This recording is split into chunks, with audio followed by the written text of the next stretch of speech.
नुकत्याच झालेल्या अवकाळी पावसामुळे शेतकऱ्यांचं प्रचंड मोठं नुकसान झालं असून अनेक शेतकऱ्यांची शेती पिकं ही जमीनदोस्त झाली आहेत। आपण सातगाव पठार या भागामध्ये आहोत। सातगाव पठार परिसरामध्ये पावसाळी बटाट्यानंतर ज्वारी हे महत्त्वाचं पीक घेतलं जातं। ज्वारी या पिकाच्या माध्यमातून सातगाव पठार भागातील शेतकऱ्यांचा धान्याचा प्रश्न व गुरांच्या चाऱ्याचा प्रश्न हा मिटत असतो। मात्र या भागात झालेल्या अवकाळी पावसामुळे या भागातील ज्वारी पीक हे पूर्णपणे जमीनदोस्त झालं असून शेतकऱ्यांचा यातून दुहेरी नुकसान होणार आहे। आपल्यासोबत आहेत ज्वारी उत्पादक शेतकरी। काय सांगाल, अवकाळी पावसामुळे ज्वारी पिकाचं नुकसान झालं आहे? खूप प्रमाणात नुकसान झालेले आहे, कारण पूर्ण आमची साधं गाव आहे।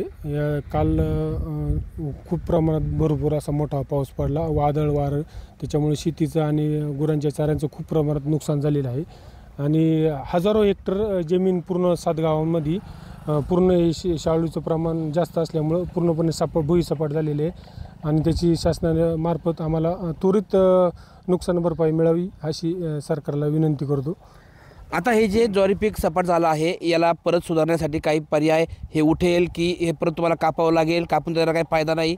नाही, कोणत्याच प्रकारचं याची पूर्ण नुकसानीत आहे, याचा कोणत्या प्रकारचा फायदा होणार नाही। हे पूर्णपणे नुकसानीत याच्या म्हणजे गुरांच्या चाऱ्यासाठी योग्य ते राहिलीच नाही, त्याची पूर्ण बाद झालेलं सारा।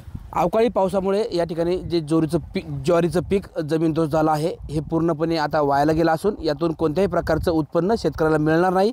त्यामुळे शेतकऱ्यांचं मोठ्या प्रमाणात नुकसान झालं आहे। शासनाने या ज्वारी पिकाचं व झालेल्या नुकसानीचं पंचनामे करून शेतकऱ्याला भरपाई द्यावी अशी मागणी या भागातील शेतकरी करत आहेत। टाइम्स नाऊ मराठीसाठी सचिन तोडकर, सातगाव पठार, पुणे।